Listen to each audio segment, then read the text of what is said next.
काला पानी नेटफ्लिक्स के लिए एक भारतीय हिंदी भाषा की सर्वाइवल ड्रामा टेलीविजन श्रृंखला, जिसे पहली बार 18 अक्टूबर 2023 को स्ट्रीम किया गया था।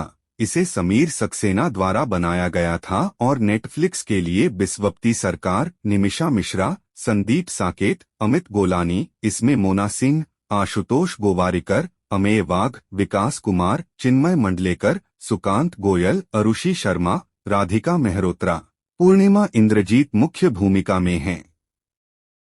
काला पानी की कहानी। आशुतोष गोवारिकर और मोना सिंह की यह वेब सीरीज आने वाले भविष्य 2027 की कहानी कहती है। अंडमान और निकोबार द्वीप समूह को बाकी दुनिया से अलग कर दिया गया है।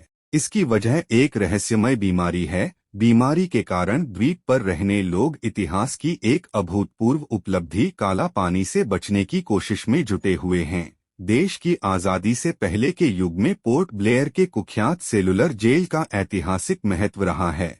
इसे काला पानी के नाम से जाना जाता है। वेब सीरीज की कहानी द्वीपों पर एक रहस्यमय और घातक महामारी के फैलने के इर्द गिर्द घूमती है। इस कारण वहां अराजकता और डर का माहौल बना हुआ है। शो की शुरुआत इस रहस्यमय बीमारी से ही होती है। लोगों की गर्दन पर काले चकत्ते हो रहे हैं, उन्हें गंभीर रूप से खांसी हो रही है और फिर अचानक मौत का सिलसिला शुरू होता है। रोगियों और लक्षणों के बावजूद सिर्फ डॉक्टर सौदामिनी सिंह, मोना सिंह ही इसकी जांच करना चाहती हैं। इस बीच द्वीप एक बड़ा टूरिस्ट फेस्टिवल पर होना है, जो असल में अमीर कॉरपोरेट फर्म एटम की एक और भयावह साजिश है। जैसे जैसे महामारी फैलती है, दहशत और बेचैनी द्वीप पर रहने वालों को जकड़ लेती है। यह कोविड महामारी के बाद की दुनिया के साथ समानताएं दिखाती है। प्रशासन को इस प्रकोप को कंट्रोल करने के लिए हाथ पांव मारते हुए दिखाया गया है।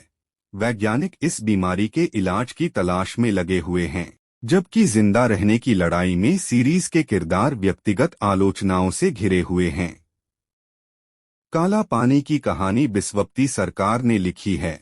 समीर सक्सेना और अमित गोलानी ने इसे डायरेक्ट किया है। यह एक अलग हटके और आकर्षक वेब सीरीज है जो थ्रिल जगाती है। एक ऐसा स्वास्थ्य संकट जो पहले कभी नहीं देखा गया। महामारी से लोगों पर प्रभाव को भी बखूबी दिखाया गया है।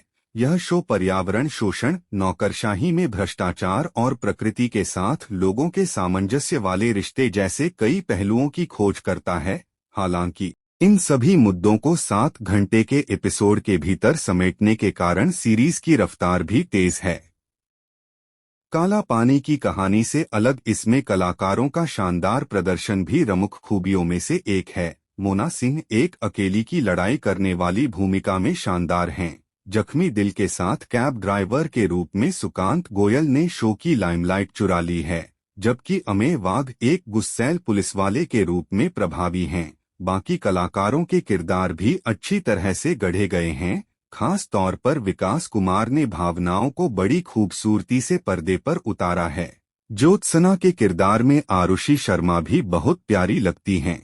डॉक्टर ऋतु और डॉक्टर शशि महाजन के रोल में राधिका मेहरोत्रा और चिन्मय मंडलेकर भी कहानी में सकारात्मक योगदान देती हैं।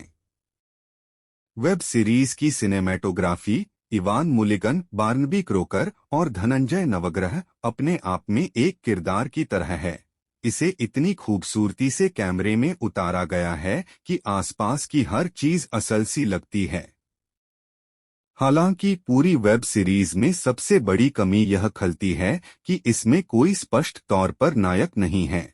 इस कारण सीरीज कई मायनों में एक डॉक्यूमेंट्री की तरह लगती है, जिसमें कई सारे दिलचस्प किरदार हैं और उनकी यात्रा है। ऐसे में जो लोग एक परंपरागत थ्रिलर की अपेक्षा रखते हैं, उन्हें यहाँ थोड़ी निराशा हो सकती है। क्यों देखें, काला पानी की खामियां सीरीज देखने के क्रम में साफ तौर पर झलकने लगती हैं। कुछ हद तक कहानी बिखरी हुई है। हालांकि संकट से गुजर रही दुनिया और महामारी को जिस तरह दिखाया गया, वह इसकी भरपाई कर देते हैं। कुल मिलाकर आप सीरीज की शुरुआत से अंत तक बतौर दर्शक इससे बंधे रहते हैं और क्लाइमेक्स को लेकर जिज्ञासा बनी रहती है।